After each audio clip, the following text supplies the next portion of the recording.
हमने अपना लीडर चुन लिया है, अब तुमको जो करना है कर लो। कुछ इसी अंदाज में ईरान ने अमेरिकी हमले में मारे गए आयतुल्लाह खामेनी के बेटे मुज्तबा खामेनी को अपना लीडर चुन लिया है। अमेरिका और इजरायल ईरान में रिजीम चेंज के लिए बमबारी कर रहा है। ट्रंप और नेतन्याहू तख्ता पलट की उनकी मुहिम का हिस्सा बनने के लिए ईरानी जनता को उकसा रहे हैं। जो नया लीडर चुना जाएगा वो भी मारा जाएगा जैसी धमकियां दे रहे हैं। और ईरान ने उनके मंसूबों और धमकियों को ठेंगा दिखाकर अपना नेता चुन लिया।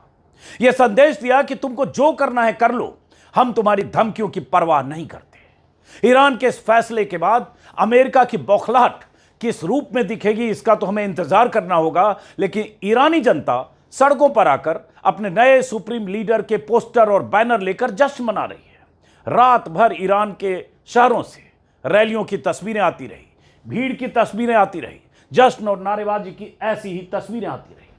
तेहरान से लेकर कोम तक से ये स्क्रीन पर जो तस्वीरें हैं कल आधी रात से लगातार ईरान से आ रही थी। देखते जाइए, हजारों की भीड़, सैकड़ों गाड़ियां, अलग अलग जगहों से ऐसी तस्वीरें। 4 दिन पहले जब खबरें आ रही थी कि मुज्तबा खामेनी ईरान के अगले सुप्रीम लीडर हो सकते हैं, तो ट्रंप ने कह दिया था कि हमें मुज्तबा खामेनी कबूल नहीं, वो बहुत कमजोर और नाकाबिल आदमी है। ट्रंप ने यहां तक कह दिया था कि ईरान की लीडरशिप के चुनाव में मेरी भी भूमिका होनी चाहिए, यानी अमेरिका यह तय करेगा कि ईरान की लीडरशिप किसके हाथ में हो। इजरायली सेना ने कहा था कि जो भी ईरान का सुप्रीम लीडर होगा उसका भी हाल हम खामेनी जैसा करेंगे, यानी जो भी लीडर चुना जाएगा उसे हम मार देंगे। लेकिन ईरान और इजरायल की इन जानलेवा धमकियों को नजरअंदाज कर ईरान की असेंबली ऑफ एक्सपर्ट्स ने नए सुप्रीम लीडर का चुनाव भी कर दिया और ऐलान भी कर दिया। अमेरिकी न्यूज चैनल फॉक्स ने आज जब सुबह ट्रंप से पूछा, प्रतिक्रिया जानने की कोशिश की, तो उन्होंने कहा आई एम नॉट हैप्पी, मैं खुश नहीं हूं। द टाइम्स ऑफ इजराइल की रिपोर्ट के मुताबिक जब ट्रंप से मुज्तबा को ईरान का अगला सुप्रीम लीडर बनाए जाने के बारे में पूछा गया तो ट्रंप ने जवाब देने से इनकार कर दिया। उन्होंने इजरायली मीडिया को सिर्फ इतना कहा, देखते हैं आगे क्या होता है। मतलब ट्रंप ने अभी कोई सीधी धमकी तो नहीं दी है, लेकिन उनकी बौखलाहट का अंदाजा लगाया जा सकता है। और प्रेस टीवी, जो ईरानी टीवी है, उस पर एक मिसाइल की तस्वीर कुछ देर पहले जब मैं वीडियो रिकॉर्ड कर रहा हूं, तस्वीर आई है जिस पर लिखा है लब्बैक सईद मुज्तबा। इसका मतलब होता है, जो मैं देख रहा हूं, जानने की कोशिश कर रहा हूं, इसका मतलब होता है आपके लिए हाजिर हूं। मतलब ईरान के नए सुप्रीम लीडर का नाम आपके लिए हाजिर हूं लिखकर, लब्बैक सईद मुज्तबा लिखकर मिसाइल को दागा जा रहा है। खबर यह भी आई है कि नए सुप्रीम लीडर के नाम के ऐलान के बाद, फैसले के बाद, ईरान ने मिसाइलों की 2 खेप इजराइल की तरफ भेज दी है। अब इजराइल में क्या हुआ है, उसका असर क्या है, ये जैसे पता चलेगा बताएंगे। वैसे हम आप जानते हैं कि इजराइल में ईरान से आने वाली मिसाइलों से, ड्रोन से जो तबाही हो रही है, उन तबाहियों की खबरें दबाई जा रही है, छिपाई जा रही है। मीडिया को उस तरह से वहां रिपोर्ट नहीं किया जा रहा है। लेकिन खैर, अमेरिका से अभी खबर आनी है कि ट्रंप क्या करते हैं। नेतन्याहू का रिएक्शन आना है कि अब वो क्या करेंगे, हमले बढ़ाएंगे, क्या करेंगे, टारगेट करेंगे नए सुप्रीम लीडर को, उनकी टीम को, क्या करेंगे। लेकिन नए सुप्रीम लीडर के तौर पर मुज्तबा खामेनी के चुने जाने की खबर आते ही ईरान के तमाम शहरों में कल रात जश्न मनाया गया। तेहरान में हजारों की तादाद में लोग सड़कों पर निकले, चौराहों पर खामेनी खामेनी के नारे लगे। तेहरान टाइम्स के मुताबिक नए लीडर के तौर पर मुज्तबा खामेनी का नाम जैसे ही फाइनल हुआ, कारों में सवार होकर लोगों ने रैलियां निकाली। कुछ इस तरह रात भर ईरान में जश्न मनाया जाता रहा। यह तस्वीरें इस बात की गवाह है कि ईरान पर बड़ा हमला करेंगे, भयानक हमला करेंगे, पहले से भी बड़ा हमला करेंगे, आज की रात सबसे बड़ा हमला करेंगे।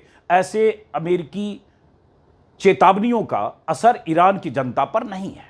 न डर दिख रहा है, न खौफ दिख रहा है, न घरों में लोग दुबके हैं। परसों रात भी जब ट्रंप ने बहुत बड़ी धमकी दी, अमेरिका के ट्रंप प्रशासन के और लोगों ने कहा कि आज की रात बहुत बड़ा हमला करेंगे हम ईरान पर, तो हजारों लोग दुनिया भर में सोशल मीडिया पर यह अंदेशा जताने लगे थे कि पता नहीं आज रात क्या होने वाला है। हमले हुए भी, ईरान में उनके 30 तेल टैंकर या तेल भंडार पर हमले हुए, आग लगी, तबाही की कुछ तस्वीरें आई, लेकिन फिर भी ईरान के शहरों में हजारों लोग रात में सड़कों पर आए। आज सुबह भी जैसे ही तड़के खबर आई, सरकारी टीवी ने, सबसे पहले ईरानी सरकारी टीवी ने खबर दी कि 28 सदस्यों वाली असेंबली ऑफ एक्सपर्ट्स ने निर्णायक वोट से मुज्तबा खामनेई को चुन लिया है। इसके तुरंत बाद ईरान की सेना, इस्लामिक रिवोल्यूशनरी गार्ड्स, ईरान की पॉलिटिकल लीडरशिप, सब ने सुप्रीम लीडर मुज्तबा खामनेई में अपनी पूरी निष्ठा जताने का ऐलान कर दिया। 28 फरवरी को अमेरिकी इजरायली हमले में मारे गए सैयद अली हुसैनी खामनेई लगभग 36 साल तक ईरान के सुप्रीम लीडर रहे। अब उनकी जगह उनके बेटे मुज्तबा खामनेई की ताजपोशी हो गई है। अब मुज्तबा खामनेई ईरान की सत्ता के सुल्तान होंगे। मुज्तबा खामनेई ही ईरान की मिलिट्री और रिवोल्यूशनरी गार्ड के कमांडर इन चीफ होंगे। ईरान के न्यूक्लियर भंडार और न्यूक्लियर प्रोग्राम पर आखिरी फैसला लेने का अधिकार भी बतौर सुप्रीम लीडर उनके पास ही होगा। मुज्तबा खामनेई का बैकग्राउंड कुछ और बताने से पहले बता दूं कि अब अमेरिका और इजराइल के निशाने पर सबसे पहले मुज्तबा खामनेई और उनकी टीम होगी। दोनों हमलावर देश कतई नहीं चाहते थे कि उनकी मर्जी के बगैर ईरान में कोई सुप्रीम लीडर चुना जाए। इजराइल ने तो यहां तक धमकी दी थी कि कमांड एंड कंट्रोल का पूरा ढांचा, यानी सुप्रीम लीडर और मिलिट्री डिसीजन लेने वाली बॉडी भी उनके टारगेट पर है। द जेरूसलम पोस्ट की रिपोर्ट के मुताबिक इजरायली सेना ने फारसी भाषा में सोशल मीडिया पर एक पोस्ट लिखा, जिसमें उसने लिखा कि हम आपको बताना चाहते हैं कि इजराइल हर उस संभावित उत्तराधिकारी और उस आदमी का पीछा करता रहेगा जो किसी उत्तराधिकारी को नियुक्त करने की कोशिश करेगा। यानी आईडीएफ ने नए सुप्रीम लीडर की चयन प्रक्रिया में शामिल असेंबली ऑफ एक्सपर्ट्स के सभी लोगों को टारगेट करने की भी धमकी दी थी। लेकिन ईरान ने डरने और झुकने की बजाय अपना नया सुप्रीम लीडर उसी मुज्तबा खामनेई को चुन लिया, जिनके नाम से अमेरिका और इजराइल की बौखलाहट बढ़ जाती है। ईरानी मीडिया की रिपोर्ट ने कई बार यह दावा किया बीते 4-5 दिनों में कि अमेरिका और इजराइल ने असेंबली ऑफ एक्सपर्ट्स की बैठक पर भी हमले की धमकी दी थी, और यही वजह है कि असेंबली ऑफ एक्सपर्ट्स की जो बैठक हुई जिसमें मुज्तबा को चुना गया, उसकी लोकेशन, समय और सिक्योरिटी बेहद गोपनीय रखी गई। कुछ रिपोर्ट में कहा गया है कि सुप्रीम लीडर चुनने वाली बैठक को अंडरग्राउंड और सिक्योर्ड कैंपस में बैठक कराई गई। 56 साल के मुज्तबा खामनेई एक मध्यम वर्गीय शिया धर्मगुरु हैं।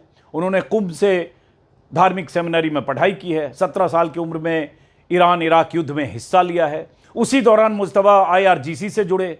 2022 में मुज्तबा खामनेई को आयतुल्लाह की उपाधि मिली। ईरान में सुप्रीम लीडर चुने जाने के लिए आयतुल्लाह की उपाधि बहुत जरूरी है। मुज्तबा ने सीधे तौर पर कोई सरकारी पद भले न संभाला हो, लेकिन अपने पिता के कार्यकाल में उनकी भूमिका बेहद अहम रही है। IRGC और सरकारी मीडिया पर खामेनेई का गहरा प्रभाव है। इस नाते किसी पद पर नहीं होकर भी ईरान के बेहद प्रभावशाली लोगों में उनकी गिनती होती रही। अब अपने पिता की जगह मुज्तबा खामेनेई ने ले ली है। जैसा कि मैंने पहले बताया कि उनकी ताजपोशी की खबर के तुरंत बाद इस तरह के वीडियो पोस्ट किए गए प्रेस टीवी की तरफ से, जिसमें प्रेस टीवी की तरफ से ये दावा किया गया है कि 2 खेप भेजी गई, 24वीं या 26वीं खेप है, और ये तब जब अमेरिका और इजराइल की साझा ताकत लगातार ईरान को, ईरानी लीडरशिप को, ईरानी मिलिट्री स्टैब्लिशमेंट को नेस्तनाबूद करने का दावा कर रहा है। ट्रंप ने अभी 2 दिन पहले भी और कल भी अपने बयान में कहा कि उनकी नेवी गई, उनकी मिलिट्री गई, उनकी ख़त्म हो गई, उनका एयरफोर्स ख़त्म हो गया, उनका डिफेंस सिस्टम ख़त्म हो गया, सब कुछ ख़त्म हो गया। और ये भी ऐलान कर दिया एक तरफा अपनी तरफ से कि वार तो हम जीत चुके हैं। लेकिन बावजूद इसके आज भी जो खबरें आ रही है, कल देर रात तक भी खबरें आई है कि ईरान की तरफ से जवाबी कार्रवाई, जो खाड़ी देशों में जो अमेरिका के बेस हैं, मिलिट्री बेस, वहाँ भी हो रही है, वहाँ भी हमले किए गए हैं, नुकसान की खबरें भी आ रही है। और इजराइल, जैसा मैंने कहा, इजराइल की तरफ मिसाइलें लगातार दागी जा रही हैं। बहरहाल, हमने कल अपने वीडियो में बात की थी ईरान में एक प्रोफेसर जमीर अब्बास जाफरी से, भारत के रहने वाले हैं लेकिन 12-13 साल से वहाँ हैं। उनसे मैंने समझने की कोशिश की कि खामेनेई की किलिंग के बाद, आयतुल्लाह खामेनेई की किलिंग के बाद भी कैसे ये 8-9 दिन तक ईरान की जो मिलिट्री है या मिलिट्री एस्टेब्लिशमेंट है या लीडरशिप है या जो IRGC है, कैसे लगातार एक्टिव रही और कैसे अमेरिका और इजराइल का जवाब देती रही, क्या फंक्शन काम करता है, किस तरह से चुनाव होता है। तो कुछ संक्षिप्त उनसे बातचीत का कुछ हिस्सा मैं चाहता हूं आप देखें और सुने। जमीर अब्बास साहब, एक चीज बताइए, जैसे खबर आई है खामेनेई साहब और उनके साथ जो लोग थे वो अमेरिकी बमबारी में, इजरायली बमबारी में मारे गए, तो अब खबर आई है कि ईरान के नए सुप्रीम लीडर पर सहमति बन गई है। अल जजीरा में एक रिपोर्ट है कि सुप्रीम लीडर चुनने वाली संस्था असेंबली ऑफ एक्सपर्ट्स ने नए लीडर का चुनाव कर लिया है। असेंबली के सदस्य मोहसिन हैदरी ने कहा कि बहुमत से योग्य व्यक्ति के नाम पर मंजूरी दी गई है। तो सवाल उठता है, आप लोगों को कुछ अंदाजा है कि कौन सुप्रीम लीडर बनेगा? पहले कहा जा रहा था कि खामेनेई साहब के जो दूसरे बेटे हैं मुज्तबा खामेनेई, वो सुप्रीम लीडर बनेंगे। तो क्या ईरान में क्या खबर है? देखिए, ईरान में जो हमें समझना पड़ेगा ईरानी क्या होते हैं। ईरान में लोगों को लगता था आयतुल्लाह खामेनेई की हुकूमत है, लेकिन हकीकत में ईरान में एक सिस्टम है जो हुकूमत करता है। वो सिस्टम का नाम है वली फकी, yes, the system of Islamic government. लोगों की तरफ से एक पैगाम है, वो ये है कि जो भी सिस्टम बताएगा हम उसे एक्सेप्ट कर लेंगे। अगर मुज्तबा खामेनेई को बताएंगे उन्हें एक्सेप्ट कर लेंगे, या किसी और को प्रेजेंट करेंगे। अंजुम जी, मैं आपके सामने सिर्फ व्यूअर्स के लिए क्लियर कर दूं कि जो सिलेक्शन का प्रोसेस है उसमें क्राइटेरिया है। ऐसा नहीं है कि किसी को पसंद आए कि XYZ शख्स मुझे पसंद आ गया, मैंने उसको कबूल कर लिया। 80 मोस्ट लर्नेड ईरान के लोग हैं, वो चूज करेंगे कि उनमें से सबसे ज्यादा क्वालिफाइड कौन है। किन चीजों में? एक, इस्लामिक लॉस का एक्सपर्ट होना चाहिए, मुज्तहिद होना चाहिए। एक, दो, उसके अंदर बसीरत होना चाहिए, वर्ल्ड पॉलिटिक्स को समझने की सलाहियत होना चाहिए, जमान शनास होना चाहिए। तीन, वो ब्रेव होना चाहिए, उसके अंदर शुजाअत होनी चाहिए, डरपोक नहीं होना चाहिए। चार, उसके अंदर वो क्वालिटी होनी चाहिए कि वो मैनेजमेंट और प्लानिंग की सलाहियत रखता हो, क्योंकि इतने बड़े मुल्क को चलाने के लिए मैनेजमेंट स्किल्स उसके पास होनी चाहिए। तो इस्लामिक एक्सपर्ट भी होना चाहिए, उसके अलावा उसके अंदर ये क्वालिटीज भी होनी चाहिए। उसको सहमति से ईरान के मोस्ट लर्नेड उलमा, जिनको पब्लिक चूज करती है, वो सेलेक्ट करेंगे। तो इनडायरेक्टली पब्लिक के सिलेक्शन से वो सेलेक्ट होंगे जो नेक्स्ट वली फकी होंगे। तो ये इंपॉर्टेंट एक प्रोसेस है, कॉन्स्टिट्यूशन है। वो कॉन्स्टिट्यूशन और वो प्रोसेस में जिसको पेश किया जाएगा, जिस पे राय बनेगी, उसे एक्सेप्ट किया जाएगा। ये कॉन्स्टिट्यूशनल प्रोसेस है, ये किसी का ख्याल, सोच, थॉट उसके हिसाब से नहीं चलता ईरान। तो अब ये बताइए कि जैसे खामेनेई साहब की किलिंग हो गई, उसके बाद उनके और बहुत लीडरशिप अमेरिकी इजरायली हमले में उनकी मौत हो गई। अब सवाल उठता है, ये सबकी, कल भी मैं पूछ रहा था, ये सबके जहन में सवाल है कि फिर ये 9वें दिन जो युद्ध चल रहा है और इसको लेकर जो भी वहां से निर्देश दिए जा रहे होंगे कि यूएई में मिलिट्री बेस को टारगेट करो, या कुवैत में करो, या कतर में करो, या दोहा में करो, या बहरीन में करो, ये कौन डिसाइड कर रहा है? देखिए, इनके पास अलग अलग ऑर्गेनाइजेशन है। एक ऑर्गेनाइजेशन का नाम है खातमुल अंबिया, ठीक है। ये एक मिलिट्री ऑर्गेनाइजेशन है जिसकी तरफ से डेली अनाउंसमेंट होता है कि हमने कहां कहां हमला किया। तो एक ऑर्गेनाइजेशन है इनकी सिपाह, एक ऑर्गेनाइजेशन है इनकी अर्तिश जो इनकी मिलिट्री है, तो ये एक इनकी ऑर्गेनाइजेशन है नेवी। तो इनकी अलग अलग ऑर्गेनाइजेशंस हैं और हर ऑर्गेनाइजेशन के पास क्लियर प्लान है नेक्स्ट 90 डेज में उनको क्या करना है, लेडर बाय लेडर जंग को कैसे आगे लेके जाना है।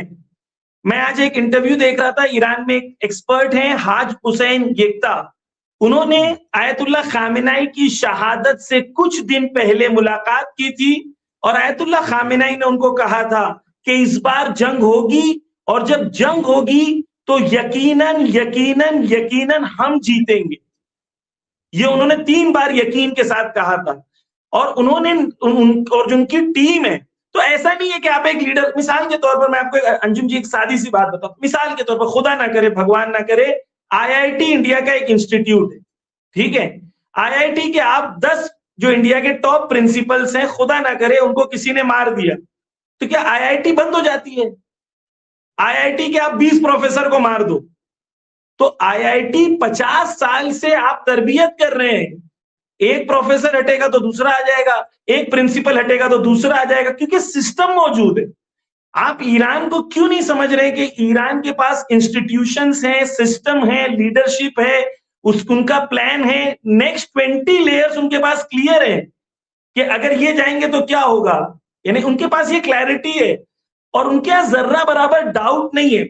उनके लिए जो प्रोसेस है वो क्लियर है कि हमें दुश्मन का मुकाबला करना है, ये चले जाएंगे तो ये आ जाएंगे, लेकिन वैल्यूज और आइडियोलॉजीज चेंज नहीं होगी कि दुश्मन से मुकाबला करना है, दुश्मन के सामने सबमिट नहीं करना है।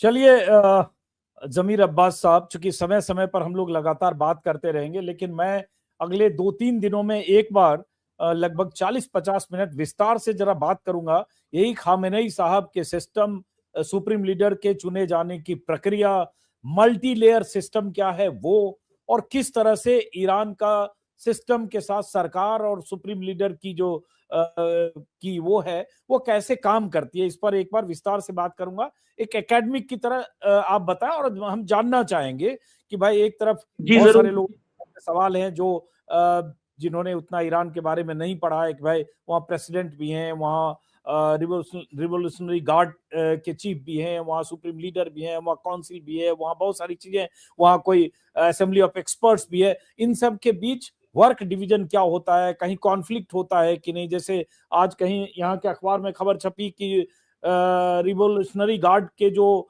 कमांडर्स हैं उनकी जो ईरानी राष्ट्रपति हैं उनसे नहीं पटती है, इसलिए उन्होंने जो कुछ कहा कल कि अरब देशों पर हमले नहीं करेंगे और उल्टे हमले होंगे, बहुत तरह की चीजें छपती है। तो इस पर हम एक बार विस्तार से बात करेंगे आपका पॉइंट ऑफ व्यू समझने के लिए। फिलहाल इस बातचीत को करते हैं, फिर मुलाकात होगी। नमस्कार। नमस्कार, थैंक यू।